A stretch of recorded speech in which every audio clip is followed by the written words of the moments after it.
ressemble. Il est le Dieu de gloire, élevé dans les cieux. Personne n'est comme lui. Personne n'est comme lui. Personne n'est comme lui. Personne n'est comme lui. Personne n'est comme lui. Personne n'est comme lui. Personne n'est comme lui. Voici, il vient. Au son de la trompette, chevauchant les nuées, brillant comme le soleil. Élève la voix, comme c'est le jubilé. Radio mon Seigneur, dansez. Voici,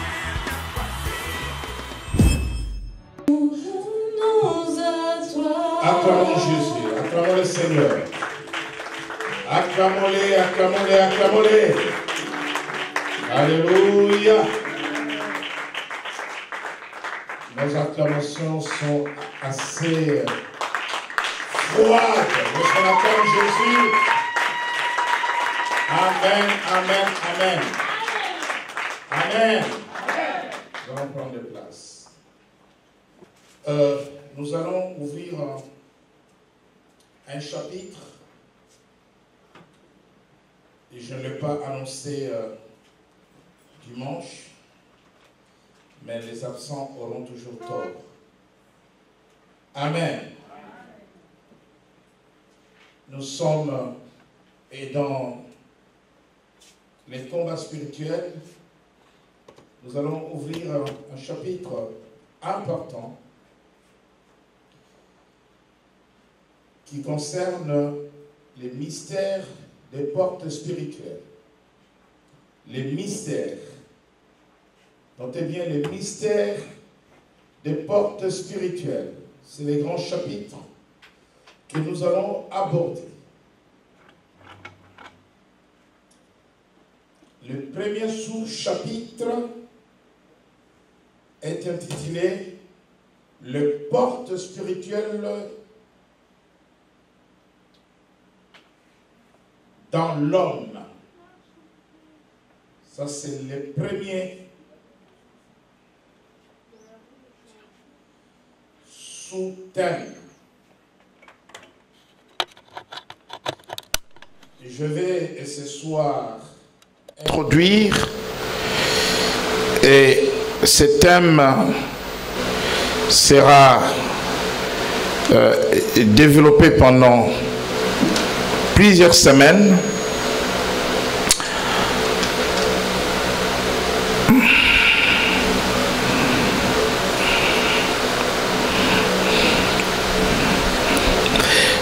Les premiers sous-thèmes, c'est les portes spirituelles dans l'homme. L'homme. Bien. Seigneur notre Dieu, nous voulons t'inviter à nous enseigner par le Saint-Esprit, à ouvrir notre intelligence et faire augmenter notre connaissance par ta parole. Ta parole est la vérité, sanctifie-nous par cette vérité. Et dans le nom de Jésus, à la gloire du Père. Amen. Amen. Bien, vous savez, lorsqu'on parle de portes, il s'agit de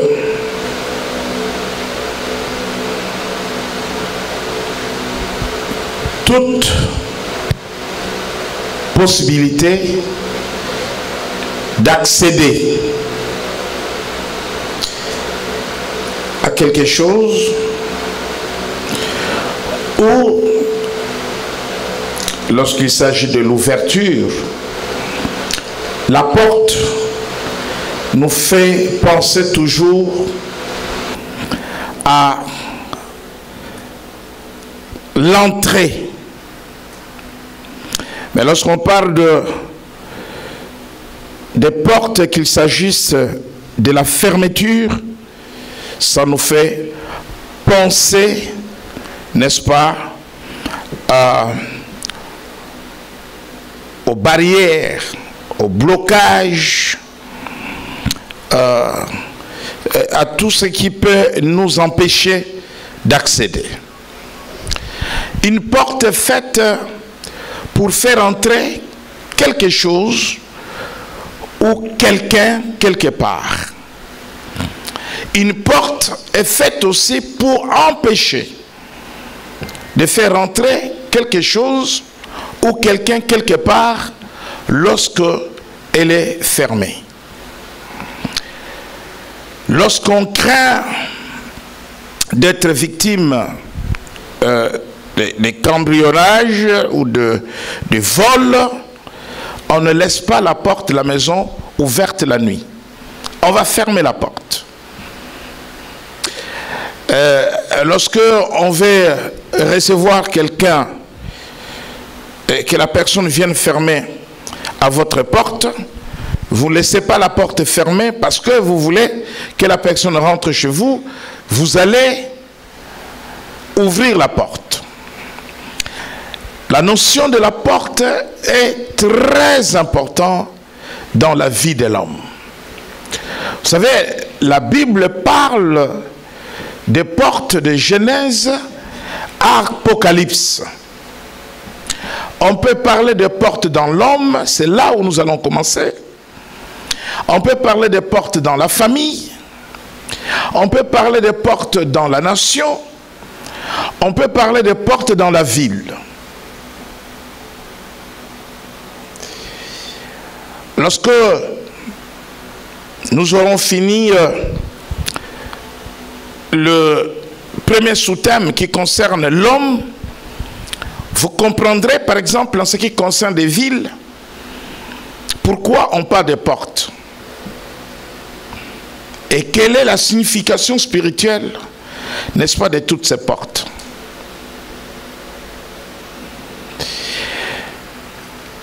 Le mystère des portes spirituelles. Et nous commençons par les portes spirituelles dans l'homme. L'homme est constitué de 3 parties. L'esprit, l'âme et le corps. L'homme est avant tout esprit. Mais les 3 parties de l'homme constituent une entité. Et c'est cette entité qu'on appelle être humain ou l'homme. Si on enlève une des parties, l'homme n'est plus un être vivant. Par exemple, quand le souffle de vie se retire de l'homme, donc l'homme devient un mort.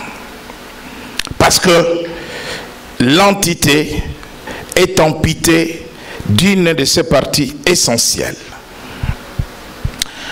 Vous allez comprendre que dans le domaine spirituel, l'esprit, l'âme et le corps collaborent étroitement. Il y a des échanges, il y a des transferts, il y a des transmissions spirituelles qui s'opèrent entre le corps physique, qui est cette enveloppe extérieure constituée des organes physiques, visibles, et le corps spirituel qui est invisible. Cela est très important. Et pour que s'opère, je vais aller vraiment doucement avec ces chapitres. Pour que s'opèrent ces échanges, ces interactions, ces transferts, ces transmissions entre l'être physique et l'être spirituel, tout passe par le corps physique qui est au contact avec l'être invisible qui est l'être spirituel. C'est pour cela que lorsque nous parlons de porte dans l'homme, nous allons étudier ces portes au travers les organes physiques qui sont les organes humains. La première porte spirituelle dans l'homme, et je vais commencer par là, s'appelle, première porte, les nombrils ou les cordons ombilicaux.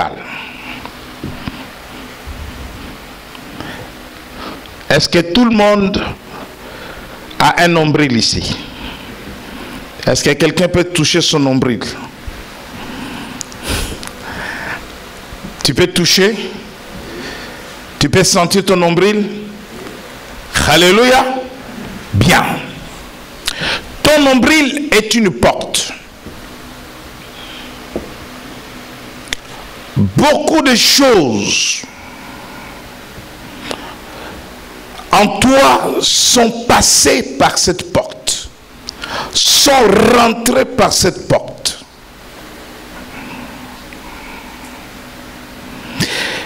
La porte fait rentrer de bonnes choses et la porte fait rentrer de mauvaises choses.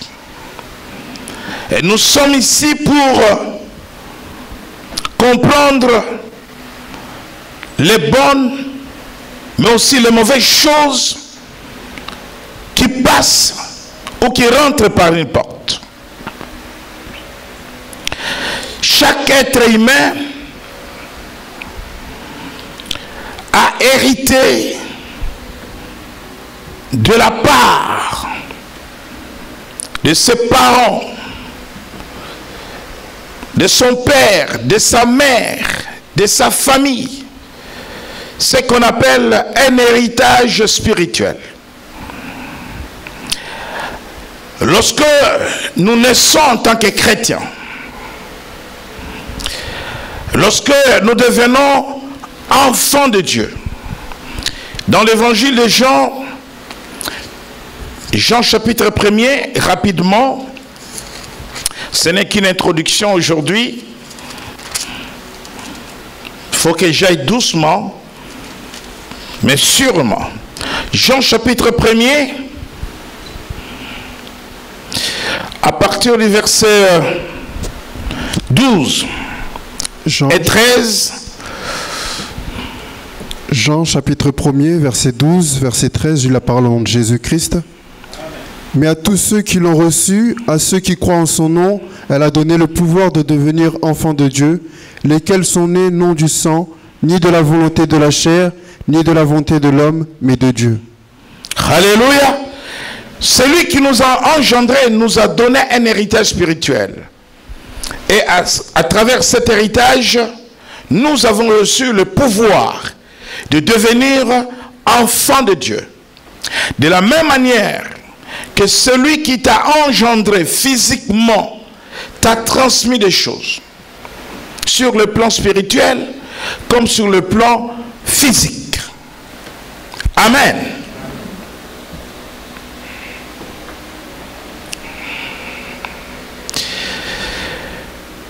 Le nombril, c'est ce que nous appelons le cordon ombilical.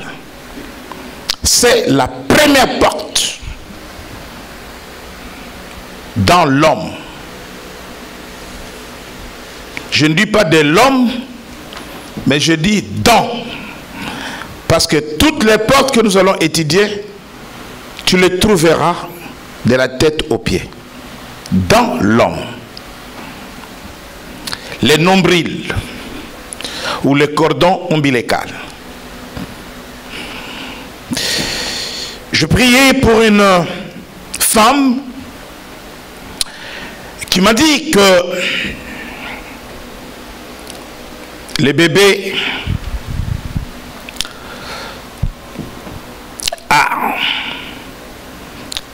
une insuffisance en termes de croissance, parce que le canal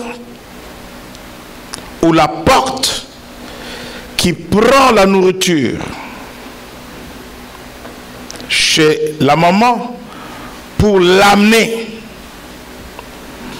à l'enfant est bouchée. Donc la porte est fermée. Si elle est ouverte, l'enfant prend tout ce que la maman donne. Et si elle est fermée, c'est-à-dire que l'enfant ne prend rien de ce qui vient de la maman. Bon, scientifiquement, ça peut poser des problèmes à l'enfant. C'est pour vous expliquer ce que c'est le cordon, le nombril. Quand l'enfant naît,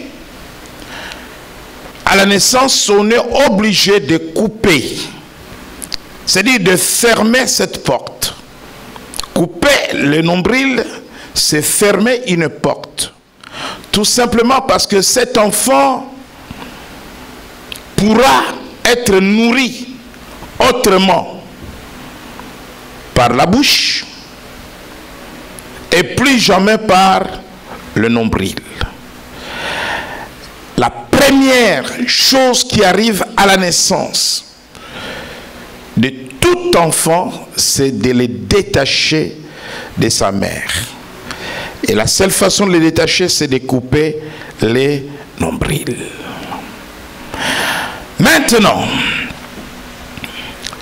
comprenez ceci, que le nombril ou le cordon ombilical a une fonction physique, celle qui consiste à nourrir physiquement, physiologiquement, les bébés ou tout enfant. Deuxièmement, le nombril a une fonction spirituelle. Sur le plan spirituel, de la même façon que l'enfant est nourri par la nourriture physique provenant de la maman, sur le plan spirituel, la maman va transmettre son état d'âme, son état d'esprit à l'enfant qu'elle porte.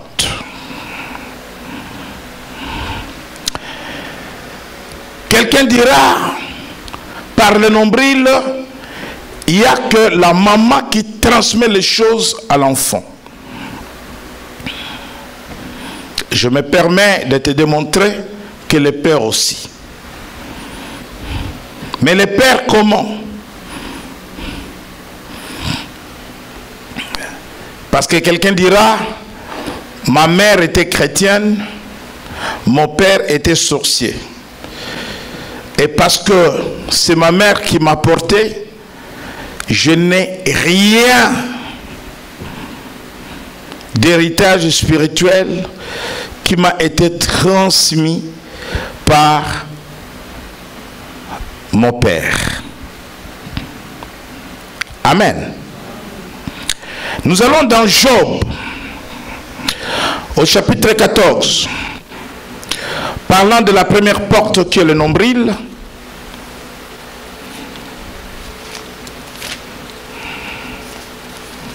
Job,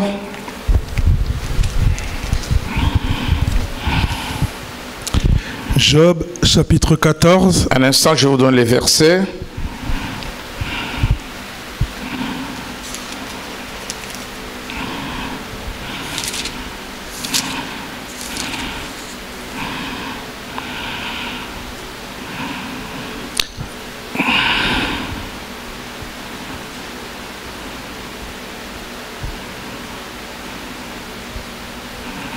À partir du verset 1er et jusqu'au verset 4. Jean, chapitre 14. Job. Job, chapitre 14, verset 1 au verset 4. Je lis la parole au nom de Jésus. L'homme né de la femme, sa vie est courte, sans cesse agité. Il naît, il est coupé comme une fleur. Il fuit et disparaît comme une ombre. et c'est sur lui que tu as l'œil ouvert. Et tu me fais aller en justice avec toi. Comment d'un être souillé sortira-t-il un homme pur? Il n'en peut sortir aucun. Soulignez le verset 4. Lisez encore le verset 4 très fort. Comment d'un être souillé sortira-t-il un homme pur? Il n'en peut sortir aucun. Est-ce que nous pouvons tous lire le verset 4? Comment d'un être souillé sortira-t-il un homme pur? Il n'en peut sortir aucun. Merci. Amen. Comment la personne qui est souillée peut sortir une personne pure? La Bible est qu'il n'en sortira aucun. La voie, la porte par laquelle la personne qui est souillée va transmettre toute sa souillure sur l'autre, c'est le nombril ou le cordon ombilical. À la fois sur le plan physique, physiologique, mais aussi sur le plan spirituel.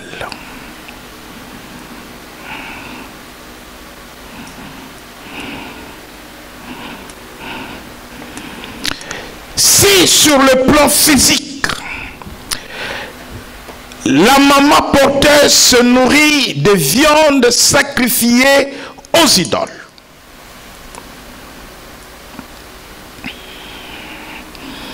si nous allons, et dans 1 Corinthiens, la Bible nous dira que le fait de se nourrir de cette viande sacrifiée aux idoles, et donc cette personne est au contact avec les démons ou la divinité pour laquelle on a apporté cette offrande. Et donc, la porte par laquelle les choses impures sortant d'une personne impure vont rentrer dans une autre personne, c'est les nombrils. C'est la première porte dans l'homme. Amen. Maintenant, à la naissance, cette porte, on la ferme physiquement. Quand on coupe le cordon ombilical, on jette. Mais on ne va pas sortir tout ce qui est rentré. Aucun enfant ne vient au monde le jour de sa naissance. Vous voyez le bébé le jour de sa naissance, quelque temps après sa naissance, il fait caca. Quand est-ce qu'il a mangé? Une sœur m'a appelé, me dit, prie pour moi, l'heure est grave, parce que le bébé, un des bébés, parce qu'il y en avait deux, des jumeaux, des jumeaux a fait caca. Elle n'avait pas encore accouché. Vous imaginez? D'où vient le caca du bébé? Dans le sein de sa mère. Il y avait un garçon et une fille. C'est les garçons, je me souviens bien. Les garçons fait caca. D'où vient le caca? Donc, le bébé mange. Le bébé se nourrit. Et tout passe par le nombril, le cordon. C'est la voie de la transmission. Maintenant, lorsque tu nais, on coupe cela. C'est-à-dire que c'est une porte visible qui est fermée. Bien. Or, cette porte a une fonction physique, physiologique, mais aussi une fonction spirituelle. Je parlais de la viande sacrifiée à l'idole, qui est une nourriture qui rentre sur le plan physiologique, mais le fait qu'on a mangé cette nourriture-là, on a été au contact avec un esprit impur ou un démon, Et donc, sur le plan spirituel, cela passe toujours par le même mécanisme. Ce qui fait que couper le nombril, ça veut dire quelque chose sur le plan physique. La porte, elle est fermée, mais sur le plan spirituel, elle reste ouverte. Sur le plan spirituel, ce n'est pas la sage-femme ou les gynécologues qui va couper le nombril, mais c'est Jésus-Christ par la délivrance. Amen. Amen. Donc cette première porte, pour comprendre son importance spirituelle, nous allons dans Ézéchiel au chapitre 16.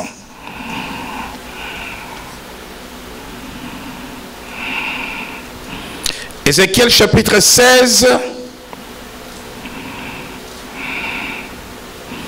verset 3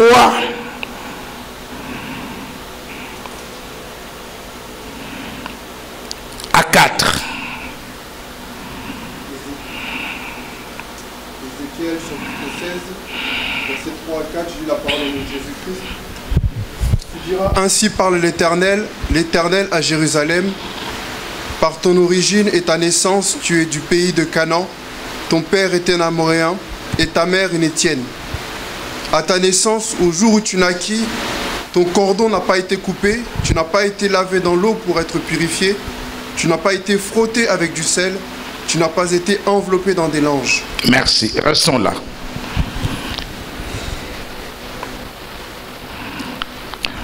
Verset 4. Quelqu'un lit avec moi. À ma naissance, à ma naissance, au jour où j'ai naquis, mon nombril n'a pas été coupé. Je n'ai pas été lavé dans l'eau pour être purifié. Je n'ai pas été frotté avec du sel. Je n'ai pas été enveloppé dans des langes. Ok. Bon. Visiblement, est-ce que quelqu'un porte encore le nombril, le cordon ombilical qu'il attache à sa mère? Alléluia. Ça a été coupé. Physiquement. Si j'avais encore le cordon ombilical, vous allez voir quelque chose traîner là-bas comme une queue. Amen. Physiquement, il n'y a rien. Mais la Bible dit que ça n'a pas été coupé. Alléluia. Physiquement, la porte a été fermée. Mais spirituellement, cette porte n'a pas été fermée. C'est une porte spirituelle par laquelle passe tout l'héritage spirituel de la sorcellerie, de l'occultisme. Lorsque dans une famille, on a pratiqué l'occultisme, la sorcellerie à outrance,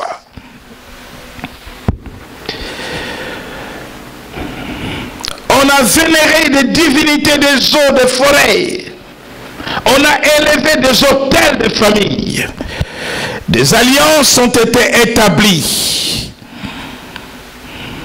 Les autels réclament encore la vie de quelqu'un.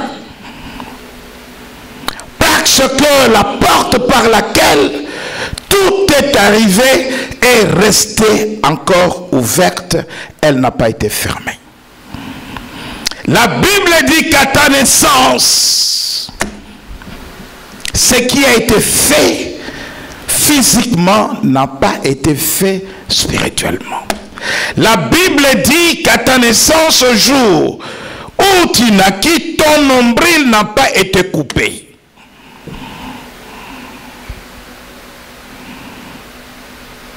Alléluia.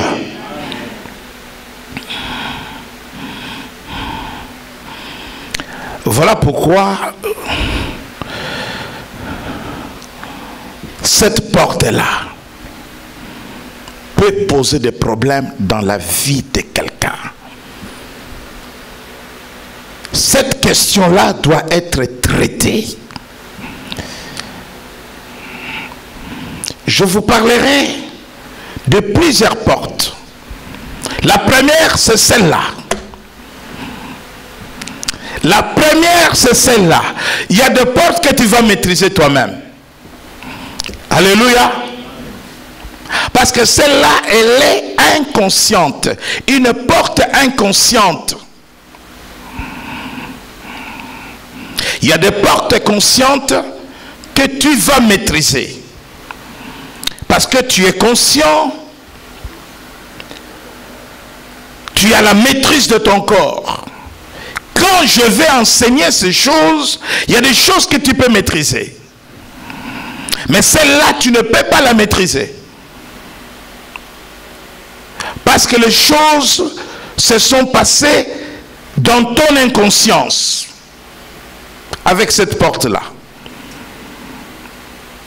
Tu as mangé des choses dans l'inconscience. On t'a transmis des choses dans l'inconscience. Dans le psaume 139, verset 16. Le psaume 139, verset 16. Rapidement. Psaume 139, verset 16. J'ai la parole au nom de Jésus-Christ. Quand je n'étais qu'une masse informe, tes yeux me voyaient. Et sur ton livre étaient tous inscrits les jours qui m'étaient destinés, avant qu'aucun d'eux n'existe. Il y a des choses que Dieu fait quand une personne n'est qu'une masse informe encore. Et Satan a appris à intervenir aussi à ce stade-là. Est-ce que vous comprenez? Le diable a appris aussi à intervenir à ce stade-là. Le diable a appris à intervenir au niveau du contact physique entre un homme et une femme. L'enfant n'est pas encore constitué. À ce niveau-là, Satan intervient. Les démons interviennent. Et l'enfant qui sera conçu leur appartiendra parce qu'ils ont intervenu au niveau seulement du contact physique entre un homme et une femme. C'est pour cela je ne vais pas développer une porte que nous étudierons parmi ces portes. Et cette porte fait que il n'y a pas que la maman qui transmet à l'enfant les bonnes et les mauvaises choses. Il y a aussi le papa. Or, physiquement, l'enfant n'est pas attaché au papa. Physiquement, l'enfant est attaché à la maman. Alors que le papa, au contact avec la maman, lui aussi transmet des choses à la maman. La maman transmet directement à l'enfant. Le papa passe par la maman. Vous comprenez quand j'explique ces choses? Pour transmettre à l'enfant. Donc ça ne veut rien dire maman chrétienne, papa sorcier. Pareil.